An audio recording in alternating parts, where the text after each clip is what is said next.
I remember I dry shampoo in my hair. I was in my sweatpants and I'm like, I hit 7 figures. Huh. That moment was not triumphant at all. I think we've been sold this idea, especially in the online space, that $1 million means that you've made it. When truthfully, I know a lot of people who make $1 million and more a year who are completely freaking miserable. Listen, I think we should get her tested. Something's not right here about the way that she's applying herself. As soon as I got this label of having learning disability, I found myself also not really having a lot of belief in me because other people had told me that I shouldn't. I had an itch that I wanted to do something bigger, and I just couldn't figure out what it was. The way that I built my business coaching for the first year was not sustainable by any means. It was a level of hustle and grit that I had to do because I needed to prove to myself that I could do it. We're being taught basically the dude way of doing it, but trying to fit ourselves into that box. And frankly, it's not going to work. Hello and welcome back to Ambitious. Today, we are doing something a little bit different than we have in other episodes. And that is because every single time that I think about a topic for Ambitious and I think about writing out something that I want to discuss, or I start to make notes on things that I want to teach you, I often think about you. And I think about, what do you want to learn? What do you need support with? What are you experiencing right now? And then I often find that I'm always talking in the context of thinking of you. But I've recently had a lot of people who've asked me, can you tell us a little bit more about your journey? Meaning my experience, my, coming up story, if you will, to how I started way back when till now and how I was able to get my business to a multiple 7-figure business. Every time that I go to a speaking opportunity to speak on stage, if I'm on a podcast, it's the question. At our networking dinners, it's one of the core questions. Can you tell us how you did it? Can you tell us a little bit about kind of what the journey looked like? Because I think so many times when we're consuming people online, we see their kind of like quote unquote rags to riches, right? We see this idea of like they started here and now they're here and poof, they're successful. And I think oftentimes most of us are really curious about the context. How long did it take? What did it look like? What was your upbringing? Did you come from money? All of these things start to come in as questions and curiosities for us. And so, as somebody who often gets those questions and those curiosities anytime that I'm networking with people or that I'm at events, I thought, what a good opportunity for me to kind of dedicate an episode to this. So, in today's episode, we're going to be breaking down literally every single chapter of the journey of how I got started all the way up until this current point in my business and how we did it. And the thing that I will say is probably going to be the focus of today is not just the history in the sense of the timeline. But with that, I also really want to explain what it truly looked like in the sense of the milestones or phases, because I will tell you, it was not linear. I did not have a linear journey of, I started doing this and then I crushed and crushed and crushed and crushed. And now I'm crushing just on a huge level. Like, it did not look like that. It was actually, in my opinion, extremely messy. I had a lot of pivots and there was a lot of new versions that were created along the way. And that's because I found that I really just kind of like pulled the thread that was in front of me. And so I want to kind of speak to that today. And by the end of today's episode, you'll really start to see how all of the things that I went through, all of the things that I tried and tested actually were a key catalyst in me getting to where I am with myself and with my business today.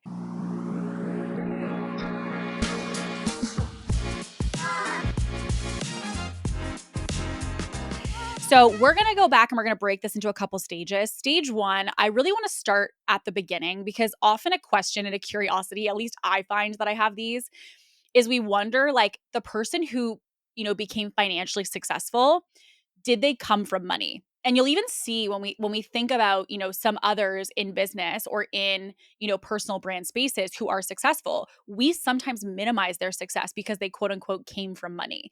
And so I also want to go way back. We're not just going to start with me as a server, which is the most, common thing that people know. They know like server to 7 figures as like the kind of slogan for me, which is fine. But there really was kind of like a phase, I would say, or some learnings that led up to that were really influential in what I do today. So, first, I want to talk a little bit about I obviously, right now, I'm 32. I grew up in the Toronto area in Canada. I am the second youngest of four kids. So, I have an older sister, an older brother, and a younger brother in our family. And I was mainly raised by a single mom. I was someone who did not have any entrepreneurs in my immediate circle. I will say that in my household, not because it was necessarily, demonized. It wasn't necessarily that, entrepreneurship was bad. It's just it wasn't really something talked about. It wasn't really something that I would say was supported or discussed. I didn't really even, to be honest, in most of my upbringing, ever even consider becoming an entrepreneur because I associated, as many do, entrepreneurship with being risky, being very roller coaster, unpredictable. Also, we always hear this thing of, most businesses don't make it past the first 5 years. And so when we see slogans like that and we see terms like that or quotes like that, it doesn't necessarily encourage us to be like, yay, let's go start a business. So I found when I was growing up, I was kind of given, with my mom, this prescription of this is what success looks like. And what that meant was you went to school, you got, into what we consider here university or college. You got a good degree, you got a good job, you got married, you got a house, you had kids, you get a family, and you live happily ever after. Maybe you get a white picket fence and a dog, right? Like that was what I was taught growing up as the way to be successful. And the thing I will say about that is, a couple themes I will say. Being raised by a single mom for, I was on and off. So my parents got divorced when I was pretty young. And I did go back and forth for a while between my mom and my dad's side, but I will give a little bit of, context. So when I was younger, my grandparents won the lottery. And actually, if want to be a little nosy Nelly, you could literally look this up. My grandparents, they were immigrants who came to Canada from Germany and Croatia. And my grandpa actually was like an electrician, had tried to kind of start his own business.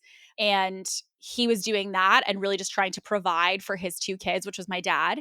And my grandparents won the lottery of $7 million.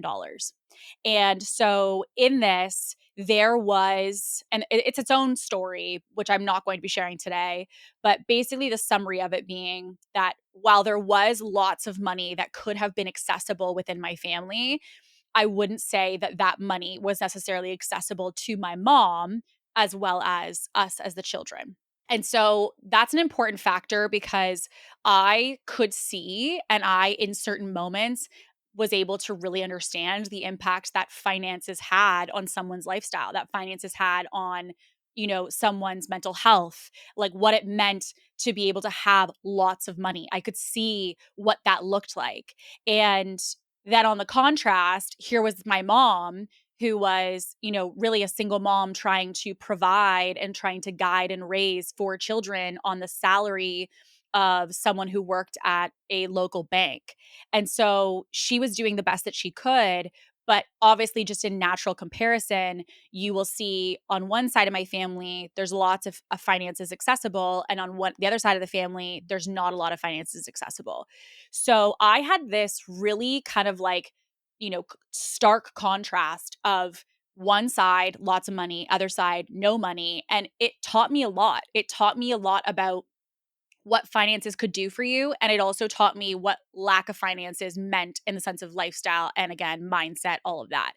So growing up, I feel like I saw what millions of dollars did for somebody very quickly, very firsthand experience of what that meant and how when my grandparents won the lottery, their lives were able to change. And also their kids, therefore, my dad and his family, how their lives were able to change. Now, the thing that I will say is that this time was also really difficult for me because I had the mindset growing up of like finances were always so close to me, but not necessarily always accessible. So you kind of had this, I could be wealthy, I could be rich, but it wasn't obviously my money. And so it could have come down to me, but didn't necessarily. And on the flip side, I've also got this other lens where I'm trying to unpack, okay, well, you know, I'm seeing how my mom is struggling. I'm seeing how my mom is busting her butt to support and provide for four children. And here I am in the middle and I'm trying to think, okay, like I have part of my mindset, which is scarcity. And then I have part of my mindset, which is abundance. And so that teeter-totter really messed with me because I couldn't quite figure out, many of us have a money story, right? And so when I grew up, I didn't really know what my money story was because I felt like I kind of had a little bit of a taste of both, to be honest. So growing up, I thought about, okay, well, how do I know to create abundance for myself? How do I know how to do this for me? And again, the upbringing that I had from both my parents and even my grandparents was the fact that you had to get a good education so you could get a good job, so you could get a good career and support your family. And so that's what I was like, okay, that's what I got to do. So my entire upbringing was around school. Well, fast forward, I was, going into grade 8 and I was really struggling in school in elementary and we couldn't quite figure out originally what that was. And so my mom kind of stepped in and had said to one of the teachers and said, listen, I think we should get her tested. Something's not right here about the way that she's applying herself, the way that she's presenting in school. And so because of that, I did. And I went and I got tested at like a center basically. And long story short, I found out that I had a learning disability in grade 8. And basically what that meant in summary was the fact I was not going to crush when it came to numbers and math, which is so interesting because now obviously I'm a data nerd in my business. So that's also been interesting to kind of overcome and rewrite. And the other part that was a huge piece of it was the fact that I was somebody who was not very much like an auditory processor, meaning when you just speak to me for 2, 3 hours, I don't take in a lot of information. But if you, for example, give me a visual or you give me something that's like a framework or a summary or a structure, I can instantly digest that. So it really started to show me I was going to struggle in school. Like as soon as I got this label, if you will, of having learning disability, I was like, oh my God, like, what does this mean for me? Does this mean that I won't go to school? Because again, that was my ticket to success, ticket to, wealth and winning in life. And so if I couldn't get into school, what the heck was going to happen? So my mom was like, don't worry, we're going to go into high school and we're going to kind of get you set up. Now that we have this awareness, we are going to go into high school with this awareness and we're going to, support you. So fast forward, I go to high school and I remember sitting down with one of the guidance counselors who was kind of like counseling on us on, what would next steps look like. And it was interesting because they had said to me, well, we don't need to take the higher level classes. We don't need to take, the higher level credits. We'll just put her through the easier path because there was kind of 2 tiers in each class, like the harder and the easier. And so we'll put her through the easier route through school. And I remember my mom, who was an incredible advocate at that time, and had basically said, no, absolutely not. Like, we are going to put her through the exact same process as all of the other kids, all the classes that they're going through, and whatever she needs, if she needs a tutor, if she needs extra time, if she needs whatever, like, we are going to find a way. Because the thing that was important was that if I had the quote unquote lower level classes, I physically could not get into, I wouldn't have what I need to get into a university or a college. So, because of that, I basically had to go for the bigger classes because if I didn't, it meant that all the rest of the other options were going to be off the table in the future. So going into high school, it was really hard, if I'm gonna be honest with you. It's very difficult because I felt stupid, if I'm gonna be honest. I felt like my brain was working against me. I felt like I couldn't understand and I was so frustrated why something that took somebody else 30 minutes took me 3 hours. Like, it was beyond frustrating. Just trying to memorize textbooks and, doing testing and writing essays for me, like, it was the worst. Like, I really hated it. And it was tough because you also get this label, which I now have a lot of awareness of. That label was also something that kind of made me reinforce it. And what I meant by that is I felt like I kind of removed certain options to be on the table for me because I had in my mind, well, oh, I have a learning disability. I have a learning disability. Like, there was like this label that I had associated with, or this, like, I guess, identity. And so because of that, I found myself also not really having a lot of belief in me, not having a lot of confidence in myself because other people had told me that I shouldn't. Other people had told me that there probably wasn't a good likeliness that I was going to succeed in an educational way or an education-based setting. And so I remember getting through school with these tutors and like really struggling, but I did get through it. And I remember graduating high school and I remember feeling just like, okay, like, I did this. It was super, super hard, but I did it. And now I felt, what the heck do I do now? Because I didn't personally think that I was going to get into any schools. And then I did. And I got into universities. And I remember I got into a school that was nearby to me here. And I thought, okay, this is amazing. I'm going to go to school. and I'm going to go get a business degree. Because I was like, again, like business is money. So I'm going to go get a business degree. Well, I go to the first year of university, or some people in the States call it college. I go to the first year of university, and I instantly was like, I am in the deep end here mentally. Because again, we are back into textbooks, we're back into numbers, which I'm not good at the time. And I was back into, comprehension of auditory and reading, which again was difficult for me. And so here I am in this setting, and I remember it vividly. I had a test in a business class, and half of the test, like smack dab in the middle, was creative strategy. It was marketing strategy, brand, like it was all these things that were really creative in nature around business. And then I had the other side of it, which was like economics and equations and all of that. And I was doing the test around this. And I remember that the prof came up to me, the professor, and had said, listen, you literally got 50% on this test. Every single part of the creative side, like the marketing, the brand, anything that was really, in the creative bucket, you got 100% on, but you didn't get any of the math, basically. So when I remember this happening, I kind of had this light bulb moment, and I was like, okay, so I got perfect on this one side of my brain that really does work and that I feel like I have a good skill and a good awareness at, but this other side that was math, I suck at. And so here I am knowing that if I want to get a business degree, I'm going to have to do all these economic and finance courses, and I know I'm going to tank them. So I had a really hard time at university because, again, I felt like I was trying to fit myself into this system, into this structure that I didn't feel supported. And so I basically remember calling my family and saying, like, I cannot do this. Like, this is not for me. I'm not thriving here. I don't have a future in this program, and I need to come home. And so I did. And so I came home. And so I remember I had no idea what I was going to do. And I remember my mom, again, going back to my programming and my upbringing, she had said, you got to go to school for something. You have to get a degree. You have to get a credential in something. So I said, okay, fine. So I said, okay, I got back to what do I want to do with my life? And remember, like at this time, I'm pretty young. Like I don't know what I want to do with my life, which is its own conversation. But I think it's mind boggling that we're expecting people at such a young age to know what they want to do for the rest of their life. And even as I finish today's story, you're going to start to see how it all comes together. But I would have never known because I hadn't tried anything. So if we haven't tried anything, how could I possibly know what I want to do? Like it's all theory. It blows my mind. So I go home and I say to my mom, I feel lost. I remember crying in my bedroom because I felt so stupid.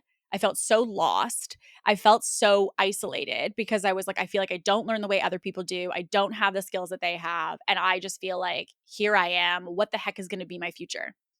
And I remember her just asking me, like, what do you want to do? What are some of the things that you would love to do? Like, what do you enjoy? And I just want to help people. Like, I literally just want to help people. That's it. I want to be in a helping profession.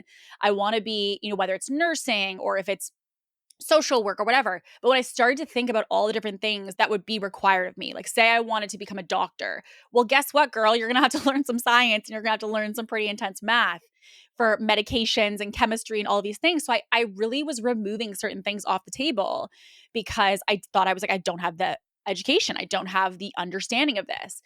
So I sat there and I said, okay, social work. That's what I'm going to do. I'm going to go and I'm going to lean into going into social work. And so I joined a social work program and I got into that and I started going to school for social work. I fell in love with this program.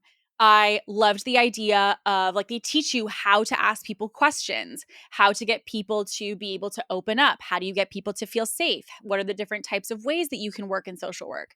And as part of the social work program that I was in, we also had an internship. And so the internship that I took was actually at a domestic violence shelter in my local area here. And that experience opened my eyes in a way to just so many things. Like it'd be hard to explain it all in one moment, but doing that program changed a lot for me because it made me realize several things. It made me realize number one, social workers are the hardest working people. Like they really bust their butt to serve and help people every single day in a way that does not get acknowledged or seen or appreciated nearly enough. Two, they do not get nearly the compensation they deserve for that work and for the effort and the time and the care and the love that they put into the people they serve. 3, it is an underfunded from the government. It is an underfunded area of support. And so it means that even though the people who are on the front lines helping people, for example, the people who are working with the domestic violence victims are really wanting to help and to support and to guide in a certain way, they don't have resources to do a lot of the things that they would want to do for them because of funding.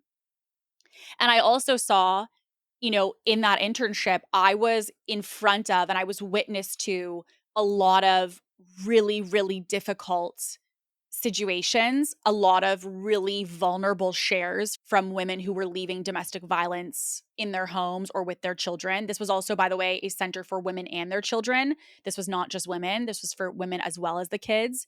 And so there was kids that were there from 2 months old all the way up to 12.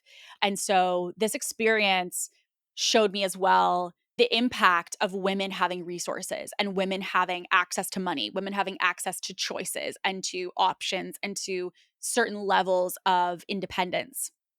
And also what not having finances or not having independence or not having those resources can do to a woman navigating a situation like this, or just to any woman in general.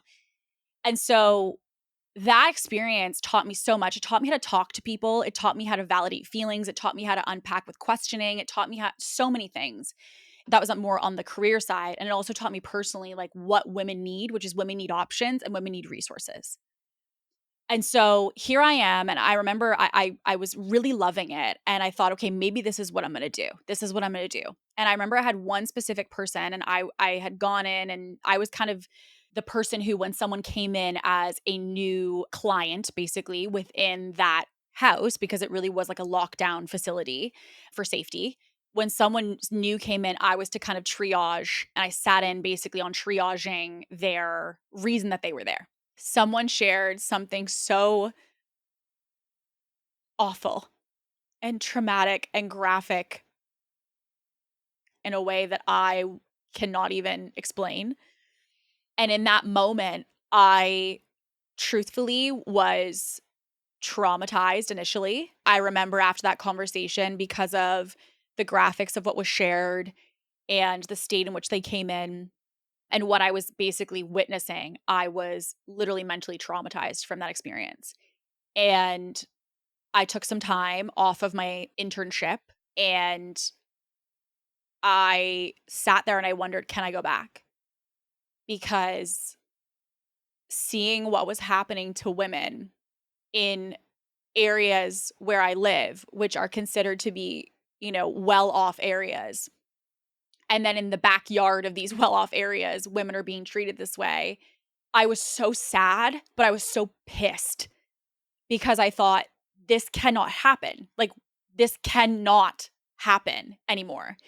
And the only way to fix this is to have money to help to get women independent and free. And so I took space from that program. I graduated, I took space from that program, and I thought, is this for me? Like, is this the place where I'm going to create the most change? Is this me being in the front lines? Like, is this where I make the most change? Because I thought, I'm not going to have enough money to do anything because of what these specific roles get compensated. The funding isn't there from the government. And so it felt like I could see all these things that needed to be done, but I had no resources to create any massive change other than the one-to-one capacity. And so that started to mess with my mind. And so again, I come back to this drawing board of like, what am I going to do with my life? Like, I felt so inspired in this time in my life, but I also felt so overwhelmed.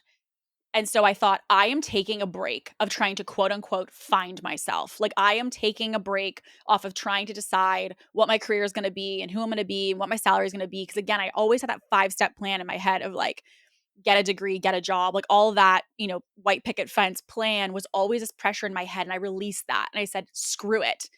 I am going to ditch that plan for a very small season, and I'm going to try to figure out, what the hell do I want to do for me? Like, what do I feel activated by, and just find myself, not find my career. I want to find myself, and with that, maybe I will then find my career. So I released all expectations. And I remember saying to one of my girlfriends, I felt super, super lost. And I said, I need to make some money because I can't obviously just be, sitting here hoping and thinking about what I want to do. Like, I need to make some progress in the meantime. She was a hostess, the person who seats you at restaurants. She was a hostess at a restaurant in the airport here, Toronto Pearson Airport in Toronto. And she was working at a celebrity chef restaurant. And she said, "Why don't you come apply to be a server here?" And I had served and done serving in the summers and stuff in between school. It was always kind of like my summer job at different places. And so she said, "Why don't you come apply to be a server here?" So I said, "Okay." So I did the interview and I got the job. And so I started working as a server at the airport. And so that was really incredible for various reasons. I obviously worked with really amazing people. I loved the people that I worked with, and I was able to interact with a lot of different people who were coming and going at that restaurant. I met my partner at the time, who I was with for a very long time at that restaurant. And so I have a lot of really good memories of that time.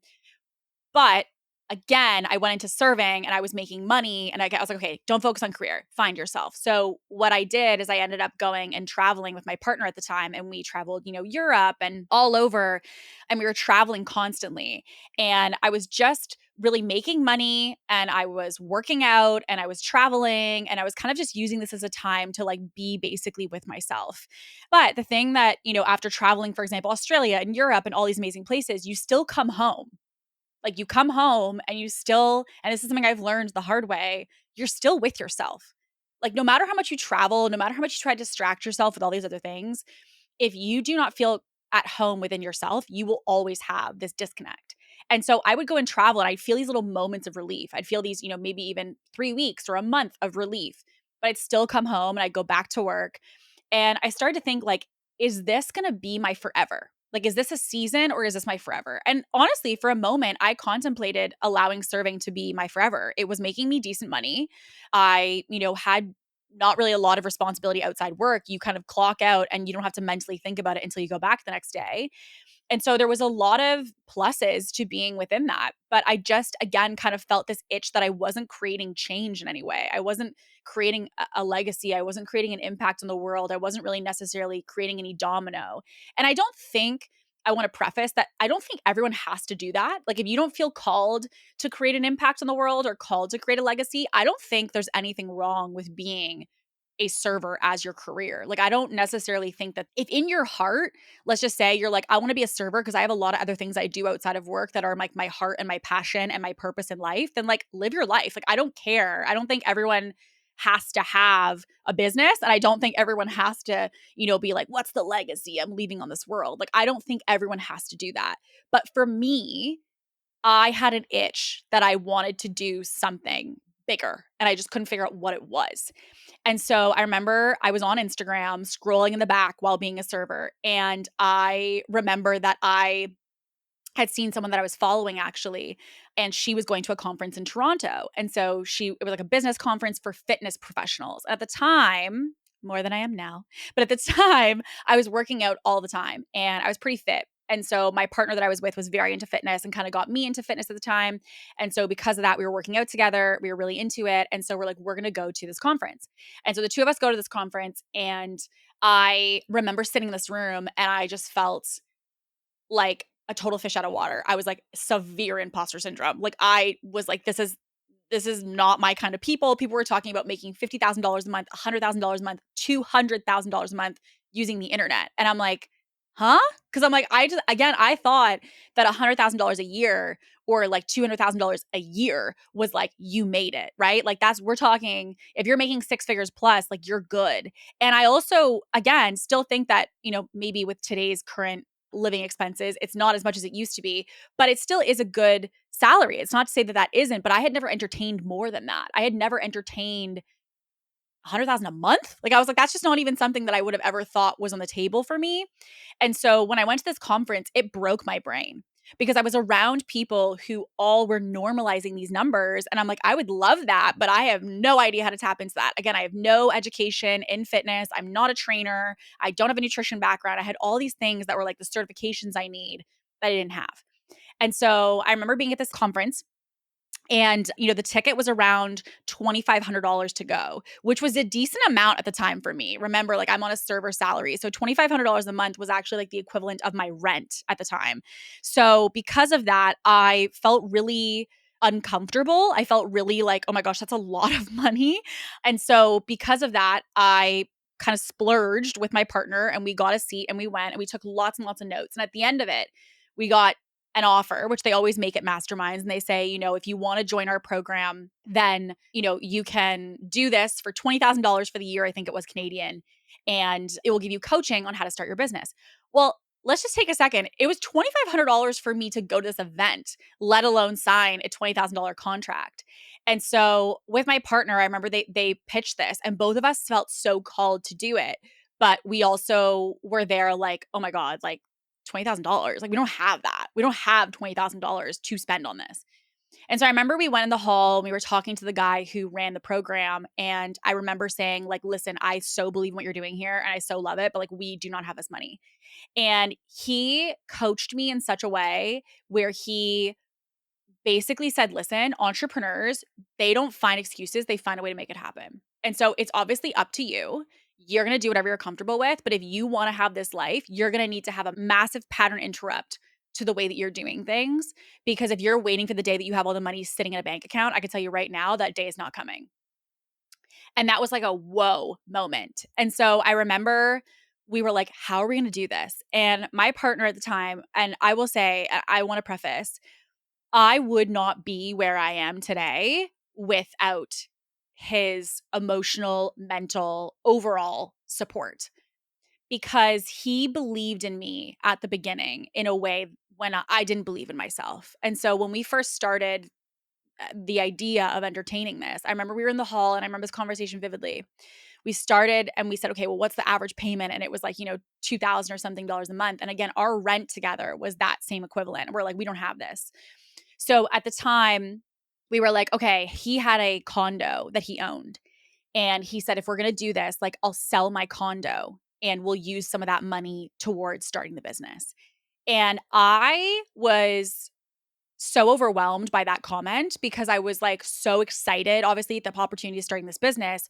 But I also felt so conflicted because here's like a man trying to help me, which felt uncomfortable for me. Again, being raised by a single mom, I was always told, like, do it on your own, do it on your own. Like, don't take help, basically. Like, you don't necessarily have to, have a man help you. Like, you should try to do it on your own. And so I was also conflicted getting his help because I thought, like, I don't want to be in debt to him because we were not married. Like we had, this was just somebody I was dating and who was my boyfriend for a while. And so he said, I'll sell my condo. So he did. And, he got his condo staged and he sold it. And so he liquidated the funds from that and took some of that which was to the tune of around probably I'd say like $15,000 towards starting this business. And at the time when we said yes to this mastermind and when we had been selling his house, nobody understood what was going on because they were like, you have a property that could be building you equity and you're selling it. Why? And we're like, oh, we're just going to travel and like, we're just going to like live free. We didn't want to tell anybody because we didn't necessarily believe in our vision yet. We didn't necessarily believe that like what was going to happen from this. We just we thought that this could be something amazing, but we didn't know for certain and we didn't have a 1,000% confidence in it. So we tried to really keep it as much between us as possible. And so I remember for that period of time, because we sold his place, we ended up moving in with my mom. So it was me, him, and our dog together that moved in with my mom. And I remember there were nights where it was literally me and him and our dog in a single bed at my mom's house. Eventually we upgraded to a queen. But I remember at the beginning, it was the two of us and the dog in the single bed. And what I'll say is that moment of him supporting me changed my whole life. Because yes, I paid him back the money and, all of that ended up being, squared away. So it wasn't like, I kind of took it and ran, but it was more just having someone in that moment. One of the qualities about him in general that I really appreciated was the fact that he really charged his own path and he didn't care a lot what other people thought. And so when he supported me at the beginning to say, go for this, I didn't believe in myself, but he believed in me. And so we were like, okay, great, like 3, 2, 1, go. And so we originally considered making a combo brand, like a couple brand, but we had been told it's one of the hardest things to do. And so it's really better if one of us is the brand, the other one kind of works behind the scenes. And so that's what we decided at the beginning. Okay, so I want to take a quick little brief interruption from today's episode to let you know about something really exciting. And I want to first preface there is nothing here that I have to sell you. This is about something that is entirely free that I think would be a massive support for you if you are someone who's loving all things ambitious podcast. So, we have created an absolutely incredible community that is called the Ambitious Network. This is really a place where coaching and masterminds meet high level networking of other women who are just like you. So, a little bit of what you can anticipate this is a place for you to grow, to connect, and ultimately to get the support that you need to elevate your business. And so, some of the things you can anticipate inside number one, live hot seat coaching. This is literally live coaching in the way that I would do inside of our masterminds and our different offers, only inside of this community, entirely free. You'll also get the opportunity to get access to exclusive giveaways that are not available anywhere else. So, these are things like giveaways of different books and resources that I'm obsessed with that have really helped me in my journey of business, but also things on a larger scale, like some of which have been 6 months of private coaching type of giveaways. So, all of this to be said, massive, massive amount of resources being given inside, and also trainings and resources, tools of frameworks and downloads and worksheets and masterclasses that are going to be things that will really help to take you and your business to the next level. Now, it's also not just about me. I have an incredible network and a community of other entrepreneurs who also want to give back to you if you've loved their interviews and their discussions on the Ambitious podcast. So, we have guests that are also providing resources in the community that will only be available inside the Ambitious Network. But there's also the networking aspect. And this is a place for you to not only connect with other women about what's going on in your business, what's currently working or not working in today's current market. It's a place to share wins, but it's also a place to connect with me and get my feedback and support for you and your business. Now, all of that to be said, this is as I said, mastermind meets networking. And I really have created this as a community that I want to be something you've never gotten anywhere else. It's not this low ticket membership that you feel like you're paying for, this graveyard of resources that the person has that they don't know what to do with. And it's also not that Facebook group that you're inside of that you feel like you get tons of notifications, but you don't really want anything that's inside of it. It all feels surface level. We want to give you the ability to have mastermind meets high level networking all in one place. And the Ambitious Network is where you're going to find that. So, how you can get inside. If you want to go to the show notes beneath, you can click a link to join us inside the Ambitious Network. And if you also want to connect with me on Instagram, I'm also happy to chat with you about it. So, if you DM me the word ambitious, we'll be sure to chat a little bit more about the network for you and give you the link to get inside. So, all of that to be said, I don't want to take any more time away from today's episode. So, without further ado, let's get back into the show. So, we get started with this fitness business and we're making programs for people, we're selling coaching. And again, like I'm the brand of this, but we were all about helping women to lose weight. And so that was kind of going to be the big promise. We're in this mastermind, we're starting to sell programs. I took my personal Instagram and I made that into my fitness account. I was creating freebies, I was making recipe guides, I was doing anything and everything that I possibly could to sign people as clients into this, all the while starting to try to get my personal training certification so that I had some aspect of certifications to be making these programs. Until that point, I had been making programs off the same approach or methodology that I had used to get fit. And so I'm leaning into this and I'm doing this for a little while. And we started to sign some clients and we started to make, some money within making these programs and supporting people in coaching. But I also felt like I'm not someone who's always been into sports my whole life or anything. I'm not someone who's even been into fitness my whole life.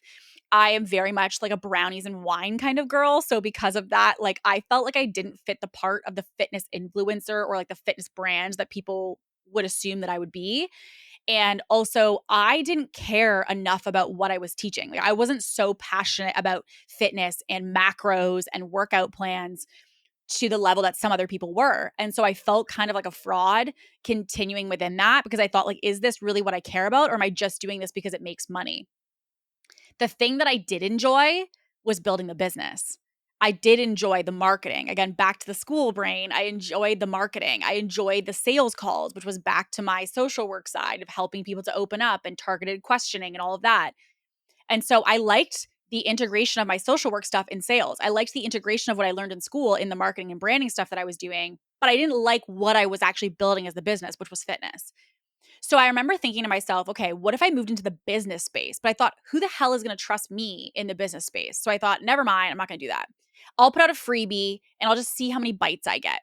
Well, I put out this freebie all about learning how to sell. And I basically said, here's how I've been selling thus far. And this is my insight to you if you're someone who's wanting to sell. Well, my mentor, who I'd been in the mastermind of, had downloaded that and had said to me, "Hey, I'd love to get on a call with you. Can we chat?" I said, "Absolutely." And so he had asked, would I come in as a co-coach inside of his program to help other people who were looking to get their fitness businesses started? And so I said, 100%, yeah. So I came in as a co-coach underneath him and I started to kind of coach alongside him inside of one of his beginner programs. And so I really loved that because I loved, the idea of being able to again help people. I loved that I got to teach and talk about business. I loved that I was just in the business world and the ecosystem. And I'm very grateful to him for having taken that chance on me because if he hadn't, again, I probably would have never, necessarily gone into that space of business coaching. So I was a co-coach for him. And I remember being inside of his business. He had asked me, do you want to hop on some sales calls because we have some openings for some sales calls. Do you want to give it a go? And let's just keep in mind, up until this point, the most sales that I had really done formally training wise was like selling in a restaurant, like upselling people on things on the menu. It wasn't really, something I would say that I've necessarily had a ton of practice in, but I was like, yeah, sure, I can give it a go. So I hop on these calls and I am loving these sales calls. The packages at the time were around anywhere between like $10 to $20,000 for coaching. And so I was selling people who would call on these packages. And so I would run them through, this process and talk to them about how the program could help them. And I was selling them into his program. And so I really loved that. I really, really did. And obviously, being a high ticket closer, I started to see because I was on commission, the growth potential that was underneath that and what could be and what could come of it. And so because of that, I started to say, okay, well, maybe there's something here for me. Maybe there's something in this area of sales for me. But at the time, I was selling his transformation and his coaching. And I felt like some of it was like I kind of sold them into a program, but I wouldn't be part of their experience after that. I loved telling them what we could do for them, but I also wasn't going to be the one who was actually helping it to come true. So because of that, there felt like there was like this disconnect where I was kind of like, here, you should join us, but I'm not actually going to see you after this point. So it felt like there was like a disconnect or something for me. And so I remember sitting there thinking, okay, well, like, is this it? Like, is this what I should be again doing? You'll see here I'm kind of questioning my life at every stage, but I really am a very self-aware person. And because of that, I'm always in evaluation. Am I hitting my potential? Am I getting to the level of what I know is possible within me? And so I had said to him, I'm going to go to some conferences, I'm going to go to some different events, and I'm going to see, what kind of hits for me. So he's like, okay. So I went to one, and the first one that I went to was a women's conference. And I stayed at this house with a bunch of different women. And in this house, they were all different types of online businesses who I still know today, some of who I've, coached and I'm friends with, and all of these different things. They ended up being a lot of great relationships and connections from there. And so I was in that house, and at the time I didn't have my own business, right? So I was in that house, and because of that, I had said, hey, if anyone has any sales questions, like I'm always happy to help. So in this house, I start coaching people. Like I'm on the couch, I'm outside on the patio. People are asking me questions about, their application or their funnel or their calls. And so I started to just give them advice based off of what I knew to be true about my experience in sales. And I remember people had said to me, can I pay you for your time? And I'm like, no, no, no. Like I'm not a coach. I'm a closer. They're like, oh, okay. So they've been asking to compensate me. And they said, it's too bad you don't have a program because if you did, like, I would buy that. I would love to learn all of this. And I was like, hmm, okay. So I'm on this, flight home, and I come home after the trip and I'm really jazzed up, as you always are after a conference. And I start to have this awareness of like, maybe I should have a program. Maybe I should coach. But I'm like, I'm really grateful to be inside this other business. Like, is this the time? Is this the moment? I don't know. And so I was like, I'm going to leave that. And I go to another conference. And I go to another conference out of California. And I met my coach, who was going to then, after that point, be my coach for like 5 years. Like he was a big part of my journey. And I went to his conference and we went around, and he taught me a lot of sales. So he came into the guy that I was working for. He came in as a trainer to train us on sales. And so when he had an event, I told the team, I was like, I'm going to go to his event and I'm going to go learn as much as I can. I'm going to bring it back to the team. So when I went to his event, he said to me something really specific. And he said, are you here for you or are you here for him? And I was like, what? Because I was like, I bought my ticket to go to this event, but he's like, yeah, but are you here for you or are you here for him? And I'm like, uh, for me? And he's like, okay, great. Then let's focus on you, your desires, your goals, and your vision. So I go into this, and I had originally gone in being like, I'm going to consume all this information and bring it back to the team. But then going through this experience at his event, I realized I was like, wait a second, I want to be an entrepreneur. Like I want to be an entrepreneur. And I have this, and I've been ignoring this loud voice in me, which is like, I love sales. I love marketing. I love helping people. I love coaching. Like, what am I doing? I literally could do this on my own. And so because of that, I was like, okay, how do I do this? So I contacted the girls that were at the other event and I said, listen, I'm going to run a 12-week program. I called it Sweetheart Sales Society. And it was a 12-week program that was all designed for people who wanted to do sales and learn sales the way that I had taught it at the house. And I had like 10, 12 women who signed up for that program as a result of what I coached them on in the house. And so once I saw that, I was like, I had people who got exposed to my information. And because of that, I offered them an offer, which was 12 weeks, which was a very reasonable offer, 12 weeks for $9.97. And those women moved forward and they joined the program. I was like, ding, ding, ding. This is supply and demand 101, which is the basis of business. Find a problem that people have and look to solve that problem. And so I was like, wait a second, I could literally do this. Like I could literally do this as my business. However, it's a direct competition and conflict with what I was doing, which was the fact that I was in a program of in someone else's business coaching, but I wanted to coach my own. I was inside of someone else's business selling, but I was selling on my own. So because of that, I couldn't have my cake and eat it too. I kind of got to a place where I was like, I have to choose. Like I have to either lean in to what I want to do, which is my own thing, or I stay inside of this business. And it was a really difficult decision for me because that business taught me so much. Like being underneath that type of leadership style, being inside of sales there, being inside of coaching there were so many things that I didn't really even understand or could see as the true takeaway or what it did. And I'm so insanely grateful for that time because I wouldn't be the entrepreneur that I am today without having seen inside of that machine. But I think if I had stayed, I would have always wondered if I could do it on my own. I would have always wondered if I could have had success for me versus someone else's vision. And I think part of me didn't know if I could do it as a woman. And I know that sounds bad, but at the time, I didn't have confidence in myself. I didn't have like, can I make 100K a month? I was gonna be happy to make 10K a month. I was like, give me 10K a month. I'm happy. I'm chilling. Like, I don't need anything else. But thinking about the idea of like, I just generated 10K a month off my first program that I ever launched. Can I do more than this? Like, if I lean in, can I really make this a thing? And leaving his business was a very difficult decision, but once I decided I was doing it, I went all in. And what I mean by that is like I went from 0 to 100. I was going live every single day. I was, coaching people for free to build community and to build network and connection. I, was doing one-on-one coaching at that time, which I think was probably about like $9,000 for 3 months of coaching with me one-on-one, which is much, much more today. So don't use that as an anchor if you're thinking private coaching.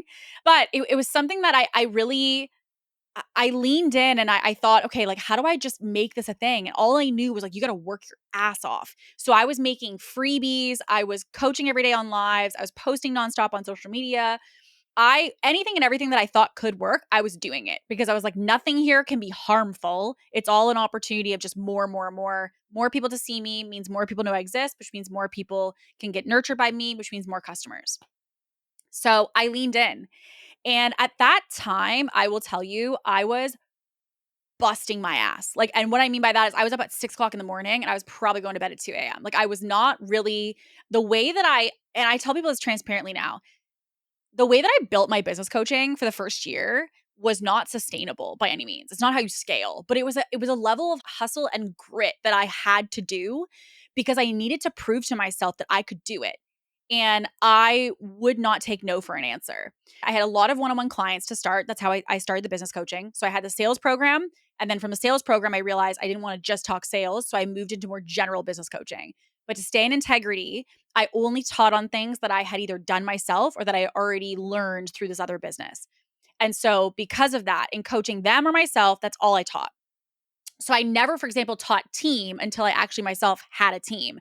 I never taught anything financially or finance or profit and loss or strategy or anything around that until I had already done it with my own finances. Because I'm a big believer that you should only speak from experience. You shouldn't speak from theory. And so for me, I don't even in my programs now, I don't teach on things that I'm not an expert in, just out of integrity. And so what I did is I tried to really lean in to increase my expertise as fast as possible, meaning insert or increase what I know to be able to then have more that I know to be able to offer more to people who wanted to work with me. And so the first year in business, I will paint you a picture. It was 6 o'clock in the morning. I would get up. I would in my sweatpants on my laptop. I would go till 2 a.m. I would be busting my butt. I would go live. I would be posting on social media, all those things. And I would do that Monday to Saturday. Like sometimes I'd take Sundays off, but Monday to Saturday. And, is it for everybody? No. And also, by the way, is that the way that you have to grow a business? No. Like there's definitely different ways to grow a business outside of burning the candle at both ends and burning yourself out. But I think truthfully for me in the first, 18 months of my business, which is how long it took me to hit 7 figures in revenue, truthfully, I needed to hit that mark. There was something about that number. There was something about that mark to me that was so influential. And that was because I needed to prove to myself and on a much deeper level, I think I needed to prove to my family and also like to myself in connection to my family that I don't need your millions of dollars. I can make my own million. And that moment when I hit the first 7 figures in revenue was not triumphant at all. I was on the couch in my apartment that we were renting, and I remember I had dry shampoo in my hair, I was in my sweatpants, I was heavily caffeinated, and I was on the couch and I'm like, "I hit 7 figures. Huh." And I remember like there was like this massive, monumental day. It was just a day. It was just like a Tuesday. It was a Thursday. And that broke my brain because I had been working so hard to generate this. And so, how I did it, busted my butt on socials, one on one coached people until I was at full capacity. Then, once I got my one on one filled, I created what is now today ITI Accelerator. So, it's been around for many, many years, which is our 6 month mastermind. I created the mastermind to scale and I told my private clients, I was like, listen, I'm going to be running this program. You can shadow inside this program, and I'm going to have new people inside this program that will be joining you. So, we put all these women in this program, and that was a 6 month program. And I've been running that program ever since that day, every 6 months. And so it's specifically designed for women who want to scale their businesses. And so, yes, along the way, I did add, VIP days, which were in-person intensives. I added master classes, which were low ticket things. I added these little things along the way, but really my bread and butter of my business has always been this mastermind as well as my private coaching that I do one-on-one. And so I hit this million and I have this like holy shit moment because I was like, holy crap, I hit this number, but holy crap, this is it? This is 7 figures? This is a 7 figure business? Like, that's it? Like I was expecting, I don't know what I was expecting, but I was like, where's the yachts? Where's the vibes? Where's the travel? Like I expected this other feeling and it became such a humbling moment because it was that moment that money and revenue was no longer my marker of success. It couldn't be because I had hit this thing that in my mind was going to make me feel a certain way. And I got there and I'm like, I don't feel any freaking different than I did last Tuesday when I hadn't hit 7 figures. So, in that moment, the first 18 months in, I'm like, I'm going to need a bigger vision than numbers here because this number is not going to anchor me to get out of bed every day.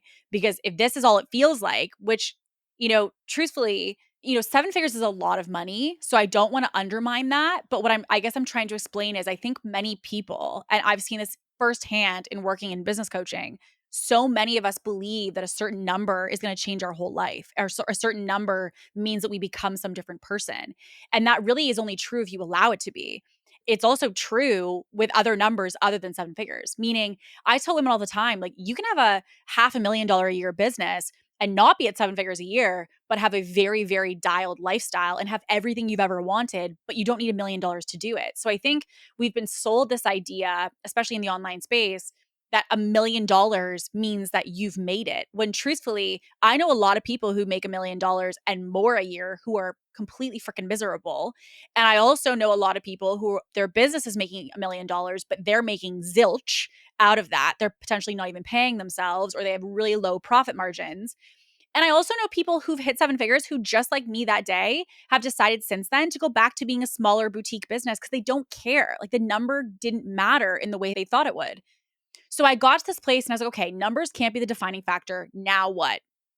And so that's really when we started to build a true brand, in my opinion, because I realized that I need to have a bigger mission than this number. It can't be about $1 million. It has to be about something bigger. And so again, I went back to my roots of like, what am I here to do? And I'm here to empower women. I'm here to put finances and money in the hands of women. I'm here to give women options. I'm here to give women resources. I'm here to teach them how to be empowered to do their own thing and maybe even potentially be the provider of their household. Like, I'm here to put that level of power and wealth and resources into the hands of these women.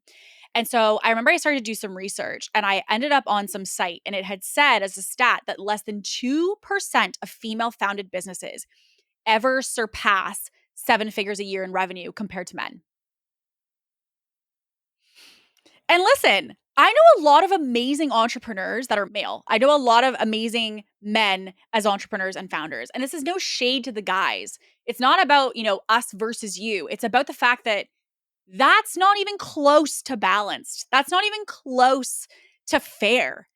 And there's so many reasons why that is, and why I think women are 2%. And it's not our fault. Okay, so I'm going to explain this for just a couple seconds because this is really important. The reason, in my opinion, why that stat is potentially at that place, there's a couple influences that I think are causing this. Number one, I think women have been encouraged to go into the workplace, right? Women years ago were encouraged to make more money, to become a provider for the household, which needed to happen. Women needed to have more of a balance and needed that right to be able to do that. Not they needed to do that, but they needed more right to be able to do that. And what happened, I felt, is that women were building these businesses, but the gender roles, meaning the typical traditional what women were supposed to do in the home, didn't change. Women added on becoming CEOs and business owners, but still were needing to be potentially the sole, homemaker at home, raise kids, help and support their family, making dinners at night, soccer practices. Like, we still have, for example, as a mom, all the responsibilities of those things while also trying to run a business. So it's not to me that, even potentially women couldn't build these bigger businesses, but there were other things in their life that were needing their time and their attention and their energy on top of the business. So I think that's one factor. The second factor is the fact that I think many women in business feel they have to be men to have a big business. Like, we got to build the way the boys do in order to be able to have a big business. And I don't believe that that's to be true, because the reality is, if you or I have a kid tomorrow, and again, this is not to assume that all women want to have children, but I'm saying for the situations, for example, that they do, if you want to have a child and you want to go on mat leave, what I mean by mat leave, by the way, is maternity leave. If you want to go on maternity leave or just take time off, that's time that you're off of your business, and your business has to be able to sustain and go on without you. When men have children, they're not always taking time off of their business. They may take a short amount of time off initially at the beginning, but they're oftentimes getting right back into their career and right back into working, and their wife potentially will stay at home. So think about yourself being the business owner, or yourself being the provider, maybe. That again puts strain on how much you can grow your business. The other thing that I think is also, a factor in this is just the reality that women, even now in investments, right? Like, even if you go big business and you're a startup business and you're wanting to get outside investing, female owned businesses and female operated businesses are getting invested into less overall as a general statistic than male businesses. So there's also just a general gender divide, traditional gender divide between these two different parties. Like, men are getting different investment than women's businesses are typically getting. And so all these contribute to women not being able to get to the bigger and bigger and bigger levels in business on average. Now, I'm not saying in general, I'm saying on average. Because again, let's go back to the stat. Less than 2% of female founded businesses achieve seven figures a year in revenue. I don't think that has anything to do with the fact that you or I don't have the knowledge, the expertise, the skills, the ability to generate billion-dollar businesses, because you do and I do. Like we have it within us to do that. What I think is the true difficulty is that the way that we are being coached, the way that we are being led to grow these businesses is not considerate of the fact of the other influences that we have to navigate. And so we're being taught basically the dude way of doing it, but trying to fit ourselves into that box. And frankly, it's not going to work. So when I started to see all of this and I started to really research it and I started to realize what the real issue was here, I realized something has to change. Women need to know how to build a business and prepare, for example, for mat leave or maternity leave so that their business can continue to run and scale even when they're out of the business. Women need to have people who understand and who can coach them understanding their realities of what they have to navigate as women while also helping them to build these big businesses. So for us, our mission became we are here to change the stat. We're here to change how many women surpass seven figures a year in revenue. And it's not because seven figures is the marker. It's not because building a seven-figure business means anything different than a $750,000 a year business. It's because when we change that stat of how many women are making seven figures a year in their business, what we're really doing is rewriting how women and the, again, inequality that's happening naturally within the business world, or how moms in the business world are empowered to go and achieve massive things. That's really what we're doing by changing the stat. And so that's really what became the mission of our business. And that is the mission of our business today.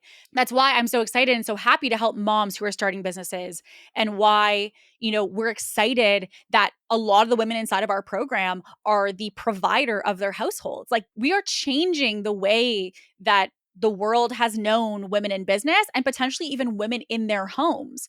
And so because of that, I realized that when I hit that seven-figure mark, every business has to become something more than revenue. And so that's been charging us today.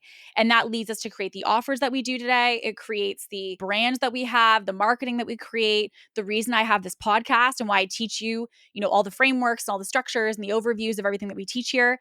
And that's because, I really do believe, and what the reason I wanted to share today's journey is, number one, all of us start with a programming around money that we need to understand because it does correlate to how we show up. And as I said today, I think that experience and seeing what one side of my family had as access to money influenced what I believed to be possible for money. Two, I think we also need to look at the impact that labels have put on us. Labels of you're not smart enough, labels of you don't have the credentials, labels of whatever someone has told you to be true. And the learning disability did that for me.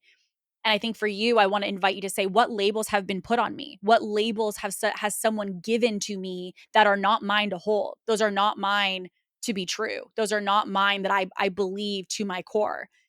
Third, I think the other thing I want you to take from today is the power of pivoting, the power of pull the thread, right? So, like, when you have this calling to something, get curious about that. When you have an opportunity in front of you and you feel like, maybe this could be something, get curious about that. Lean into those moments to see, is there something there? This entire journey, I never had a vision of. I never knew any of this was going to happen. The only thing that I feel has been a really key factor in my success is that I see the little hints along the way and I trust them. And I trust myself to say, listen, this could be an opportunity. Let's explore. This could be an opportunity. Let's explore. And as soon as I feel like it's not an opportunity for me, I move on. And I move very quickly. All this happened in a pretty short amount of time. I would say, like, from me being a server to having a seven-figure business was really in a matter of around 2.5 years. So, like, it was a very short amount of time. And because of that, I want to encourage you to not stay somewhere or in something or with something you're doing right now if you don't see a vision with it, if you don't see a future with it. If you're learning something today and that thing you're learning and that awareness you're getting or that skill or that trait you're getting right now can help you in the future, that can be very valuable. But if you are just staying somewhere because it's what you've always done, it might be time that you move on to something new. Maybe there's something new that you're being asked to lean into and to call up in toward. And the other thing that I think is important as well that I've learned along the way is also the fact that the hustle is needed in certain seasons. But if your hustle season becomes your life, that's where things start to become a problem.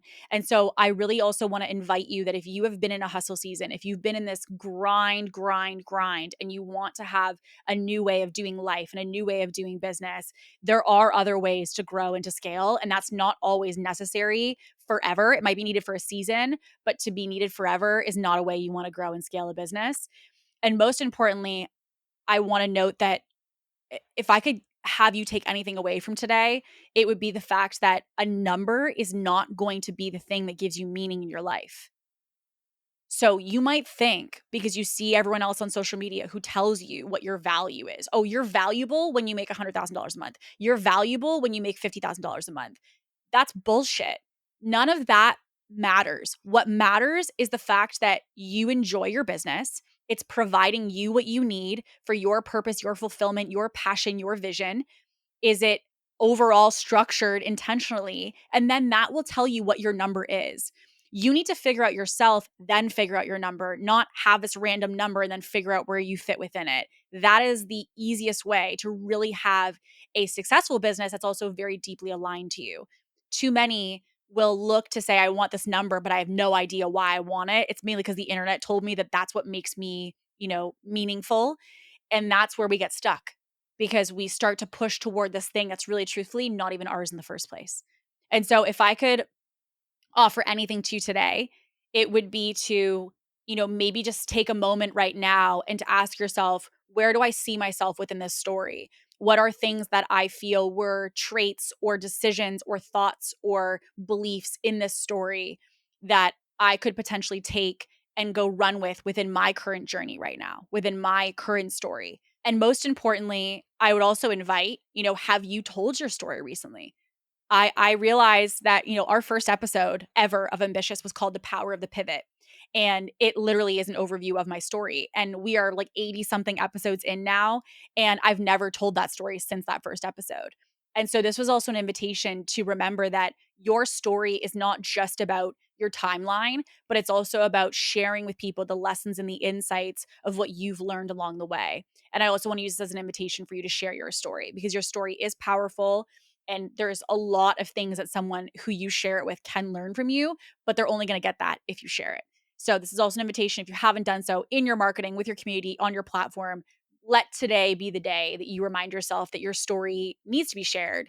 And saying it one time is not enough. We need to make sure that we're saying it and sharing it often because it can inspire and help and change and motivate and impact others. So all that to be said, I want to say thank you so much for hanging out with me today. I, obviously love doing these episodes for you. And if there is ever a topic that you feel like I would love to hear you speak about blank, shoot me a DM. I talk to you guys every single week in the DMs, and I can't thank you enough. I love hearing from you. So thank you for all of your messages and all the DMs that I've been getting. And if you are someone who has a topic, shoot me a message. I would love to hear from you about any brainstorm of like, I'd love to hear an episode on blank.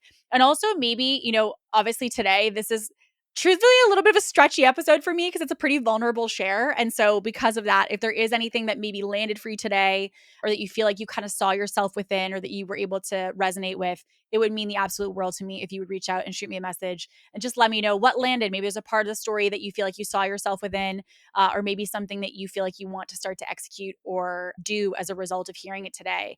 And so all of it would mean the world to me if you would shoot a message over. So shoot a message and slide into my DMs. I can't wait to chat with you. And with all that being said, we'll see you on the next episode. But as always, stay ambitious.